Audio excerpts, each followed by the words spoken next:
Allô, salut, ça va? Oh mon Dieu, faut que je te raconte, je suis encore tombée sur un champion du monde hier, c'est pas possible, j'ai un karma pourri. Ouais, je sais, à force, je devrais vraiment créer mon podcast, mais je peux pas tout raconter, si? Ouais, my killing, évidemment que je vais raconter tous les petits détails croustillants. Ok, je me lance. Salut tout le monde, c'est encore moi, c'est Sugar. Alors pour l'épisode de cette semaine, j'ai longuement réfléchi sur le thème que je devais aborder avec vous, parce qu'il y en a tellement. Mais après la conclusion de l'épisode d'introduction, je vous conseille d'assumer qui vous étiez. Je me suis dit qu'il fallait enchaîner avec un bon épisode. Donc j'ai décidé de regrouper dans un épisode les sujets comme le dirty talk, les dick pics, les fantasmes ou les kinks. Les kinks, c'est les fétiches. En anglais, vous m'entendrez souvent dire kinks au lieu de fétiches, donc habituez-vous. Vous êtes prêts? On va commencer doucement, vous inquiétez pas, puis on ira crescendo. Hein. C'est comme tout, hein. On commence doucement. Donc je commence light avec le fameux thème des dick pics. Donc quelle fille n'a jamais eu affaire à un gars qui veut à tout prix lui envoyer une photo de son engin parce que ça l'excite? Ou même une fille qui a reçu des photos sans son consentement? D'ailleurs, petit aparté sérieux pendant juste une petite minute, que ce soit pour les hommes ou les filles, le consentement c'est obligatoire dans ce genre d'échange s'il vous plaît. Et non, oui, ça veut dire non. Donc, que ce soit à l'écrit ou en live, on arrête de pousser comme ça. Il y a des lois là-dessus qui sont en train de sortir pour protéger les victimes. D'ailleurs, s'il n'y avait pas de loi, perso, je ferais partie des gens qui adoreraient retrouver la trace de la maman du petit délinquant sexuel qui m'envoie une photo de sa bite et lui envoyer par Messenger en disant voici la photo de votre fils qu'il m'envoie sur Internet. Je vous laisse en parler avec lui pour l'éduquer. Merci beaucoup. Anyway, retournons à nos moutons. Les dick pics, voilà. Après, il est prouvé que les hommes sont plutôt visuels alors que les filles ne le sont pas pour autant. Après, je mets pas tout le monde dans le même panier. Les filles, les femmes, on est plutôt cérébral, on est plus sensible au ressenti ou au toucher, ou même à ce qu'on lit. D'ailleurs, la preuve, regardez les trends sur TikTok des BookTok, ou encore la recrudescence de toutes les nouvelles érotiques qui sortent chaque mois. C'est vraiment une preuve irréfutable là. Allez, je suis gentil, petit conseil gratuit de Sugar à vous les hommes. Est-ce que vous voulez comprendre ce que les femmes, elles aiment leur faire plaisir ou savoir ce que tu kifferais ta copine, par exemple? Ben, lis ces romans érotiques, reproduis les scènes torrides. Ben, tu m'en diras des nouvelles, hein? C'est un succès garanti. Donc oui, en règle générale, les hommes sont plus visuels, ce qui explique aussi pourquoi sur les apps, souvent, ils demandent des nudes aux filles ou ils envoient des photos de leur pénis, car c'est ça qui les excite intrinsèquement. Perso, moi, je suis plutôt littérale comme fille. Un petit récit bien détaillé de ce que t'aimerais me faire quand on se verra, ça sera bien plus efficace qu'une photo de ton membre. D'ailleurs, le sexting ou l'art du teasing à l'écrit, c'est vraiment un art. Hein. Moi, j'adore ça. Ça me fait vraiment rire et je m'envoie jamais, jamais de fleurs, mais apparemment, je suis très bonne là-dedans. Mes amis, à force de leur envoyer des fois des screenshots de conversations improbables et très, très drôles, ça les fait beaucoup rire. Donc je me suis dit que je vous ferai croquer aussi, hein. Je suis comme ça, moi, je pense à vous. Donc je ferai un petit épisode là-dessus, donc petit teasing pour vous et puis vous m'en direz des nouvelles et vous me direz si ça a fonctionné dans votre cas ou pas, hein. Donc restez bien connectés. Mais bon, on s'éloigne. Revenons à notre petite photo de pénis. Après, attention, hein, je sais, tout n'est pas tout blanc ou tout noir. Je dis pas que les filles, on n'aime jamais ça, mais comme tout, il suffit de demander d'abord à la personne si oui ou non il veut recevoir une photo. Après, j'avoue que moi, une ou deux fois, j'ai soit demandé, soit accepté d'en recevoir. Mais personnellement, je préfère une photo suggestive ou une photo du corps qu'une dick pic personnellement. Vous savez, genre une petite photo sexy, suggestive, un peu dans la pénombre, c'est bien plus efficace, franchement. C'est gagné. Par exemple, une partie du corps que je trouve vraiment sexy, c'est un gars qui a un beau dos. Pour les mecs, c'est plutôt, t'es plutôt fesses ou sein? Moi, c'est plutôt, ouais, montre-moi ton dos, puis on va parler. Après, l'histoire des dick pics, je sais pas, ça dépend aussi peut-être de la génération. Par exemple, pour la génération Snapchat. Moi, quand c'est sorti, j'étais dans la mi-vingtaine et j'étais en couple. Et à l'époque, Snap, c'était pour envoyer une photo de ta bite ou une photo compromettante que t'assumais pas et que tu voulais qu'elle s'efface tout de suite. Perso, j'ai pas changé d'avis là-dessus, donc je n'ai pas l'application et à chaque fois qu'on me demande de la télécharger, je ne la télécharge pas. Mais peut-être que les gens plus jeunes que moi, bah, eux, ils ont grandi là-dessus. Puis c'est peut-être plus accepté, le fait d'envoyer ta bite ou ton cul en photo, je sais pas. Après, chacun ses goûts, hein. Et aussi, personnellement, moi, j'aime pas trop les photos, j'aime pas les selfies. Donc, avec mes matchs sur les apps, je suis pas pour envoyer trop de photos de moi. Parce que j'aime pas prendre des photos de moi comme ça, randomly, pour les envoyer, juste pour que tu vérifies que je ressemble bien à la fille sur les photos. Ce que tu vois, c'est ce que je suis. T'as pas besoin d'en voir plus avant qu'on se rencontre. D'envoyer trop de photos de toi, dévêtue ou autre. C'est comme si tu savais déjà quel cadeau de Noël t'avais sous le sapin. Au moment d'ouvrir le cadeau, ben, il y a plus de surprise, quoi. Il y a plus l'émerveillement à lire dans les yeux de celui qui le reçoit. Ça gâche le moment, quoi. Avec le temps et l'expérience dans le dating, maintenant, je mets le haut là, dorénavant, sur les conversations où ça parle de sexe trop vite. À part si c'est vraiment juste pour ça, mais moi, 90% du temps sur les apps, j'ai toujours cherché du sérieux dans ma vie, à part les derniers mois avant que je quitte le pays, où clairement c'était que pour du fun. Mais je suis pas pour parler de sexe trop vite. Pourtant, je suis une personne extrêmement sexuelle, portée sur la chose, et perso, je peux parler de sexe comme je parle de la météo. Pour moi, ça devrait pas être tabou. Mais en parler trop tôt, après, la conversation, elle revient pas sur d'autres sujets. Même s'ils disent non, si, je suis capable de revenir sur d'autres sujets après. Non, t'es pas capable, non. Ça va toujours revenir avec des allusions et on va reparler de cul. Et puis c'est la simple, on a vite fait le tour avant de se rencontrer. Puis aussi, on peut pas prévoir l'alchimie entre deux personnes basée sur des photos, parce que bon, tout est beau et tout est rose. À l'écrit, tu peux avoir une certaine personnalité, mais ça vaut pas quelle chimie va y avoir en live. Et on va se le dire. C'est pas un peu malaisant d'avoir vu ta bite en photo avant d'avoir eu l'opportunité de te taper la bise au bar? Ouais, bien ce que je pensais. Bon, fermons ce chapitre. Montons un petit peu en gamme. Il y a des gars aussi qui adorent le dirty talk. Bon, je pense que le porno y est pour beaucoup, hein, là-dedans, hein. Perso, moi, je suis pas super fan du dirty talk pendant l'acte parce que je suis une fille qui a vraiment besoin d'être concentrée sur le moment, le ressenti, le toucher, le corps, etc. pour être vraiment dedans et prendre du plaisir. Donc entendre des choses du genre «Oh, t'aimes ça? Ouais, t'aimes ça? Suce-moi, ma poule!» Forcément, ça me déconcentre. D'ailleurs, ça me fait penser à un plan cul que j'ai eu il y a quelques années. Je l'avais surnommé «la pipelette». Bon, bref, j'avais faim, lui aussi, on match sur une appli. Direct, c'est clair que entre nous, c'était un one shot et that's it. Alors lui, il a cumulé l'envoi du dick pic et de l'itox. Ça l'excitait en préliminaire avant d'arriver chez moi, de faire des photos de son pénis depuis la salle de bain de son boulot et de me les envoyer. Bon, bref.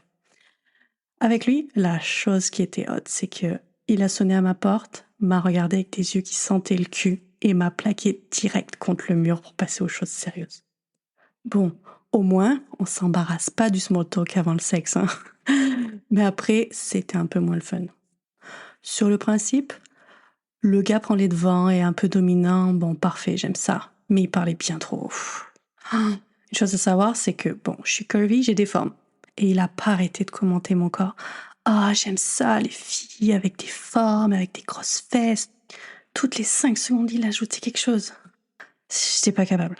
Alors oui, j'assume mon corps, mais s'il te plaît, arrête de parler de ça. Oui, ça fait plaisir de voir que tous les goûts sont dans la nature, et heureusement d'ailleurs. Mais read the room, man. Donc, au bout de quelques minutes de monologue de sa part, j'ai fini par mettre ma main sur sa bouche pour l'empêcher de parler, quoi. C'était la seule solution. Il me déconcentrait bien trop, j'y arrivais pas. Mais bon, voilà. Bref, ça n'a pas été une expérience extraordinaire, mais bon, au moins la pipelette, c'est resté l'anecdote préférée de certaines de mes amies, puis ça va rester dans les annales, quoi. Après, j'ai une autre anecdote. C'en est une où c'est une des seules fois où le Dirty Talk était vraiment excitant et au top. Ça a été avec un gars que j'ai vu 2 ou 3 fois dans ma vie. Bon, il m'a couru après pendant des mois, après notre match, mais on s'était pas rencontrés tout de suite parce que j'avais refusé. Parce qu'il avait fini par avouer qu'en fait, il était en couple. Et moi, je ne touche pas aux hommes pris. C'est un de mes principes les plus forts. Hashtag sororité. Et à chaque fois que ça allait mal avec sa copine ou qu'il était en break ou autre, il revenait. Donc lui, il fait partie des boomerangs de ma vie. Donc ce sont les gars qui ghostent ou qui disparaissent, mais qui finissent toujours par revenir au bout d'un moment. Après, je pense qu'avec lui, j'aimais être très cash. Comme lui était très cash dans ce qu'il me disait, dans son dirty talk ou autre, moi, je me gênais vraiment pas de lui dire ses 4 vérités, de lui faire la morale sur son comportement. Parce qu'au bout d'un moment, dans le dating, j'étais en mode, OK, quitte à tomber que sur des tocards ou des champions du monde, je vais faire mon devoir pour les femmes qui vont passer après moi en essayant d'éduquer un minimum au respect et aux choses basiques que les hommes devraient respecter dans les relations et dans le dating. Donc j'étais très cash avec lui. Et je pense qu'au fond de lui, il devait aimer ça parce qu'il revenait tout le temps de toute façon. D'ailleurs, je lui avais posé la question, je lui ai dit, pourquoi tu reviens toujours me voir? Pourquoi tu reviens toujours me parler, moi, alors que je te mets un stop à chaque fois, quoi. Tant que t'as une meuf, tant que t'es pas séparé pour de bon, genre il se passera rien entre nous. Et qu'il ferait mieux de mettre son énergie ailleurs à réparer sa relation ou simplement décider de rompre pour de bon parce que bon, c'est la perte de temps pour lui et pour moi, ce genre de relation. Et il m'avait répondu qu'en fait, je l'obsédais depuis notre match, qu'il n'arrivait pas à me sortir de sa tête, qu'il en faisait même des rêves érotiques, comme quoi ça prouve que l'homme, tant que la femme, est un chasseur, c'est un prédateur. Si la proie est trop facile à atteindre ou à abattre, ben, c'est pas drôle, genre la chasse n'a aucun intérêt. Bref, on a mis presque un an avant que j'accepte de le voir, parce que j'avais faim. Voilà, c'est tout le problème de ma vie. Quand j'ai faim, je prends des décisions de merde des fois. Mais bon, finalement, lui, ça n'a pas été une mauvaise décision. Et puis après, j'assume tout ce que je fais, il n'y a pas de problème. Mais donc, j'accepte de le voir pendant un de ses breaks, qui a mené d'ailleurs à sa séparation avec sa copine. Alléluia, il a enfin compris. Et donc, lui, à l'écrit, il était très cru dans le Dirty Talk. Et puis, Sarment, j'ai kiffé ça. Même en live, il était cru. Il faut dire que l'alchimie physique entre lui et moi était incroyable. Contrairement à la pipelette, même s'il parlait de temps en temps, c'était surtout des commentaires qui se faisaient en live et plus son appréciation, entre guillemets, du moment. Un peu du genre, putain, mais qu'est-ce que t'es doué, c'est trop bon, c'est encore mieux que dans mes rêves. Ces petits soupirs et gémissements, c'était une rétroaction au top. D'ailleurs, ça m'a même fait aimer des choses qu'avant je kiffais pas forcément faire, comme quoi le plaisir d'offrir, c'est pas qu'avec les fleuristes. Bon, après, on va se le dire, coucher avec un muet, c'est pas forcément le fun. Le non-verbal, c'est super important. Et tous les sens sont en éveil pendant un acte intime, donc même si on parle pas, on a quand même besoin d'entendre l'autre. Les gémissements, le plaisir, la rétroaction, c'est super important dans ce genre de moment. D'ailleurs, avec lui, j'avais fait une special sugar. Je vous en parlerai un peu plus tard, mais notre rencontre s'est faite dans le noir. Parce que pour moi, le sens le plus aiguisé et le plus important pour moi, c'est pas la vue, c'est le toucher, c'est le ressenti, c'est l'odeur de l'autre. Quand on prive de la vue, les autres sens sont tellement exacerbés, c'est malade. Faut que vous essayiez juste pour voir le ressenti, c'est dingue. Mais bon, bref, ça c'était juste un petit teasing pour un futur épisode. Ok, continuons sur le crescendo. Après, on a aussi des gens qui ont des fantasmes particuliers. Ça peut être à travers des roleplays ou le plus commun, le plan A3, ou des petits fantasmes sur les métiers qui ont des uniformes, par exemple. Moi, personnellement, c'est le cas. J'ai toujours eu un faible, par exemple, pour les marins depuis que au Royaume-Uni, je suis allée à un défilé officiel sur les métiers des corps de l'armée. Et le petit uniforme blanc avec le pompon rouge, j'adore. Anyway, pendant un moment, j'ai daté un Navy. Damn. La photo qu'il m'avait envoyée dans son petit uniforme très formel blanc, tellement hot. D'ailleurs, sa base était très proche de chez moi, donc très très pratique pour des petits snacks de fin de soirée. Puis lui pouvait dormir à la maison et retourner à la base le lendemain matin. C'est win-win comme situation. Alors ce petit Navy, il s'est avéré également vraiment, vraiment endurant, avec une libido through the roof. Bon, étant anonyme, je peux vous l'avouer ici, mais j'ai collé sick pour de faux au travail pour la seule fois de ma vie, car on était en plein marathon du cul. Bref, avec des petites siestes et des pauses en plein milieu, on s'est amusé de 22h à 15h le lendemain, quoi. Donc, plutôt sympa le petit marathon. Il reste vraiment dans les annales. Après, j'ai testé aussi pilote d'hélicoptère dans l'armée, de son petit surnom G.I. Joe. Et j'ai récemment testé la gendarmerie nationale pour rester patriote avec la France. Et lui, il est surnommé mon petit bout de paradis. D'ailleurs, s'il écoute, il est déjà au courant de ce petit surnom parce que c'était avec lui que on a rigolé là-dessus. Mais bon, sur ces deux derniers, je vais les garder pour un peu plus tard parce que j'ai plus de détails à donner et que je veux finir cet épisode des fantasmes d'abord parce que c'est sur d'autres sujets.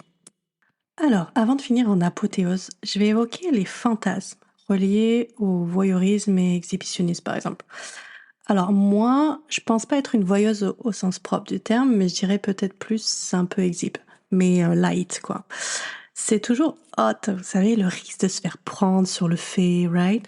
Ou de chauffer son partenaire dans un moment vraiment pas propice. Perso, j'ai déjà fait des petites séances coquines improvisées ou non préméditées sur mon balcon où le vis-à-vis était fois 1000. Vous savez, genre, les voisins, c'est un niveau de multiplex à quelques mètres de ma fenêtre.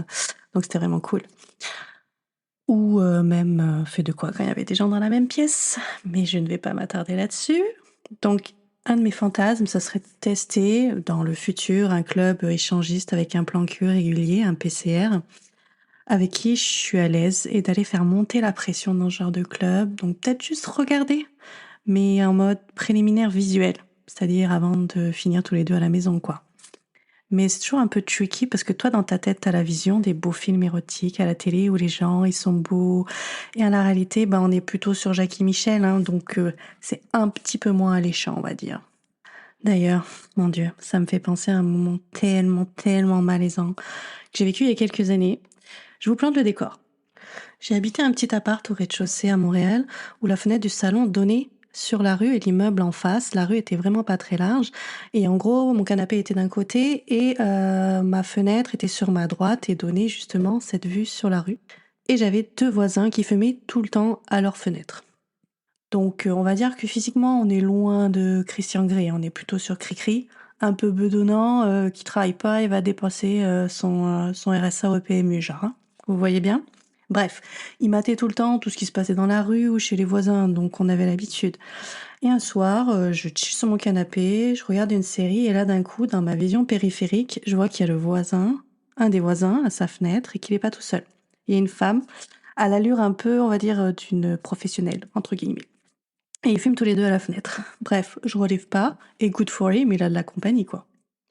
Mais au bout d'un moment, je vois la femme, elle a vraiment la tête et presque le buste entier qui sort de la fenêtre. Il y a du mouvement, c'est trop, trop weird. Donc là, je tourne la tête, je regarde, et et voilà. Ils étaient en train de s'amuser, tous les deux à la fenêtre. Le monsieur était derrière la madame, et il savait que de chez moi, je pouvais les voir. Et clairement, moi, j'avais un peu de lumière chez moi, donc il me voyait, il me regardait direct. C'était tellement malaisant. Mais limite, j'avais l'impression que la madame, elle me regardait pendant... j'ai fermé directement mon store, mais cette vision me hante depuis, et quand j'y repense... Ouf.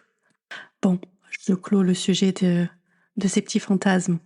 Allez, vous pensiez que j'allais pas l'aborder, hein? Eh ben si, on va finir l'épisode en beauté, parce que on va évoquer le sujet. Roulement de tambour, s'il vous plaît. Le sujet des kings est le plus célèbre des fétiches. Dans cet épisode, j'ai bien sûr nommé les fétiches des pieds. Alors, du panel que j'ai fréquenté dans ma vie, les stats personnels révèlent que ce ne sont pas les Français qui sont les plus fétichistes. Ou fétichistes des pieds, on va dire, parce que de toute façon, à chaque fois que je parle des fétiches de pieds à mes amis français, hommes, ils sont en mode « Ah mais franchement, c'est pas possible, genre les pieds c'est dégueulasse, moi je connais personne qui fétichise des pieds. » Et oui, il y en a beaucoup. Donc, j'avoue que moi, c'est plutôt des nationalités qui à la base sont plus macho, plus machistes. Dans mon cas, ça a été pays de l'Est, maghrébin ou mexicain, par exemple. Et tous, évidemment, ne l'ont pas annoncé de prime abord. Sinon, c'est pas drôle, hein. Bon, ok, même si je suis pas pour parler de sexe avant de se rencontrer, à part si c'est un one time only, que pour ça et qu'on se met d'accord d'avance sur les hard limits, mais aucun d'entre eux n'a même demandé avant ou pendant si c'était mon kiff de me faire lécher les orteils. Et je vous le donne en mille, ma réponse c'est non, guys. À savoir que moi, ça fait seulement quelques années que je tolère qu'on me touche les pieds. Suite à des problèmes de santé qui m'ont forcé à me faire manipuler par des kinés 3 fois par semaine. Et là, j'ai commencé à tolérer qu'on me touche les pieds. Là, même, vous savez, quand vous allez vous faire masser, la masseuse vous demande: «Ah, il y a des parties du corps que vous voulez pas qu'on touche?» Ma réponse est toujours: «Les pieds, c'est un no-go, même pas tu t'approches». Bon, pour rappel, j'ai un karma particulier, hein. Vous savez que mon algorithme, même si c'est pas annoncé sur le profil, je pense qu'il m'envoie quand même, des gars avec des kings particuliers. Et là, c'était peut-être il y a 2-3 ans, je me souviens plus, mais les 3 gars que je date à la suite s'avèrent être des fétichistes des pieds et mettent directement, pendant l'acte, mes orteils dans leur bouche. Le pire, ça a été le dernier, mon Dieu. Je match avec lui, bon, pas un méga coup de cœur à l'écrit, mais j'accepte quand même d'aller manger avec lui après une grosse journée de taf. À savoir que, en règle générale, moi, je suis très portée sur l'hygiène ou autre, et puis peu importe l'issue de la soirée, je rentre quand même chez moi, je me douche, hop, je repars. Mais là, j'étais à 1000 lieues de penser que j'allais finir la soirée avec lui. J'avais une semaine de merde, puis une journée de merde, bref, j'étais pas forcément dans le mood avant le date, quoi. Donc, j'ai pas eu le temps de me doucher, de me changer, j'arrive du travail, j'ai passé une journée d'hiver au Canada, avec mes collants et mes bottines toute la journée. Vous avez l'image? C'est bon? Je passe les détails de la soirée, mais il a fini par prendre le dessert sur mon canapé chez moi, si vous voyez ce que je veux dire. Donc là, le gars prend les devants, passe aux choses sérieuses, il m'enlève mon collant et là, direct, il met mon pied dans sa bouche. Et là, je me décompose. Je pense que ça a dû se voir sur ma face, genre, arc, mais qu'est-ce que tu fais? Genre, j'ai pas les pieds propres, ça me dégoûte. Mais lui, ça le perturbe même pas. Alors, je lui fais un peu comprendre que, ouais, c'est pas trop mon kiff et je veux changer la dynamique de l'action, quoi. Genre, leave my feet alone. Donc, je lui dis: «Ah, vas-y, on passe dans la chambre, on sera plus à l'aise, etc.» Bon, bref. Mais ça serait trop facile. Il s'avère que le monsieur n'est pas seulement fétichiste des pieds. Non, non, non. Il est aussi porté sur le SM. Et malheureusement pas moi. BD, ok. SM, non. Très peu pour moi. Merci, hein. On n'est pas ici pour souffrir, ok? Bon, mettons-nous en situation pour que vous ayez bien l'image en tête. Donc, le monsieur est grand et quand même assez poilu. Bon, je juge pas sur le physique, hein, mais bon, vous demandez à ce que nous, on soit super bien épilés et qu'en face, c'est pas un minimum entretenu. Hein, on va se dire, c'est pas toujours très fun. C'est bon, j'ai du fil dentaire pour me curer les dents, j'ai pas besoin de me curer les dents ailleurs, si vous voyez ce que je veux dire. Donc le monsieur est assez poilu, surtout sur le torse. Mettons qu'on aurait bien chaud avec lui dans un lit en plein hiver dans le Grand Nord. Hein. Alors pendant que vous visualisez bien ça, imaginez que le gars vous demande de lui faire mal pendant l'acte. Donc moi, oui, j'ai des ongles longs un peu pointus, mais c'est du gel et de l'acrylique, donc c'est pour faire joli. Hein. J'arrive même pas à me percer un bouton avec, sur la face. Donc griffer et faire mal, clairement, c'est pas possible. Et là, je vois qu'il insiste un peu. Il veut vraiment que je lui fasse mal. Et il veut limite que je le griffe jusqu'au sang. Mais aussi, accrochez-vous, que je lui morde et limite lui arrache les tétons. J'ai un flashback en tête, mon Dieu. Je suis morte de rire rien que d'y penser. Bon, je me dis, ok, bah, tu sais quoi, teste, tu vas pas mourir bête, lui c'est son kiff, et qu'il prenne son kiff, c'est le but aussi, donc bon. J'ai tenté, j'ai pas kiffé plus que ça. À chaque fois, il me dit, non, vas-y, plus fort. Bref, heureusement que t'es dans la pénombre, parce que clairement, encore une fois, ma tête, ça devait se lire sur ma face que j'étais dépassée par les événements. Bref, apparemment, lui, il a l'air d'avoir bien kiffé ça, parce qu'il s'est auto-accordé le droit de dormir chez moi, sans même me poser la question que ça me dérangeait. Je lui ai juste dit, oui, moi, demain matin, je suis en télétravail à mon appart, donc moi, c'était un loft, mon appart, donc pas de porte à la chambre. J'ai dit, puis j'ai des rendez-vous, j'ai des meetings le matin, donc juste FYI, on pourra pas converser si tu te réveilles et que je suis en train de travailler, quoi. Mais bon, le lendemain, il se lève comme une fleur. Moi, j'étais en meeting depuis 30 minutes. Donc, il a l'air de vouloir me parler, mais je lui fais un signe discret, genre, désolé, je peux pas te dire au revoir, ou couper ma caméra ou le son. Et puis, il repart avec le sourire. Quelques heures après, il m'écrit qu'il a kiffé cette nuit, qu'il aimerait vraiment me revoir à tout prix, parce que là, il partait un week-end aux États-Unis, je sais pas où, bref. Je lui ai répondu par texto, je lui ai dit oui, ça a été cool, mais on a vraiment des goûts trop différents, donc je préférais qu'on se revoie pas et que t'aies la chance d'essayer de rencontrer quelqu'un qui est un peu plus dans tes goûts et toi, moi dans les miens, quoi, on va dire ça comme ça. D'ailleurs, les gens, s'il vous plaît, ne ghostez pas. Dites que vous voulez pas forcément revoir quelqu'un. Si vous n'assumez pas, vous voulez pas blesser la personne, au pire, vous sortez une disquette, mais au moins, dites-le, ça s'appelle le respect. J'ai eu d'autres expériences avec des gars qui cumulaient plusieurs kinks, mais bon, je les garderai pour plus tard, je vais pas tout dire maintenant. Donc voilà, c'est tout pour aujourd'hui. J'espère que vous avez été bien divertis par ce petit sujet sur les dick pics, le dirty talk, les fantasmes et les fétiches. N'hésitez pas à me partager vos expériences sur le sujet si elles valent le détour. Il n'y a pas de souci, ça me fera grandement plaisir encore de lire ça et de savoir que je ne suis pas toute seule. N'hésitez pas à partager cet épisode avec vos proches, vos amis pour les divertir. C'est le but ici. Plus on est de fous, plus on rit. D'ailleurs, comme vous le savez, vous pouvez me retrouver sur TikTok, sur Instagram, sur la plupart des plateformes de podcast, donc Spotify, Amazon Music, Apple Podcast, Deezer, etc. Et je me suis même mis sur YouTube, donc vous pouvez aussi me retrouver là-bas. Allez, bonne soirée, ciao ciao.